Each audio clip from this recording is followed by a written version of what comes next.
ఇప్పుడు నీ ప్రాబ్లం డబ్బే కదా. అవును. ఏ కంగారు పడకూడదయా, డబ్బు గురించి పెద్ద సమస్య ఉంటది. Who much? అదే ఎంత అని ఇంగ్లీష్ లో అడిగాను అబ్బాయి. అదేం పర్లేదు, చూసుకున్నాం. ఈ మాత్రం దానికి నా దగ్గర మొహమాట పడతాయి. ఒక్కరోజు ఉండు. ఇక తీసుకో, ఇదంతా డబ్బే అబ్బాయి. ఏంటి అలా చూస్తున్నా?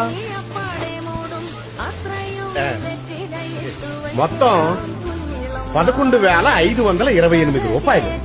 నోరు కట్టుకుని చేతులు కట్టుకుని రూపాయి హుండీలో వేసి ఇదంతా దగ్గర పెట్టుకుని ధైర్యంగా బిజినెస్ మొదలెట్టు. హ్యాపీ? మామా, మాకు కావాల్సింది 3,25,00,000. అంటే ఇప్పుడు మీరు ఇచ్చిన అమౌంట్ కి దాదాపు 2,000 ఎక్కువ. 3 కోట్ల? దీంతో నీకు పని అవ్వదుగా అబ్బాయి. అదేం లేదు మావా. మామా 3 కోట్ల కన్నా నీ మనసు చాలా పెద్దది మావా.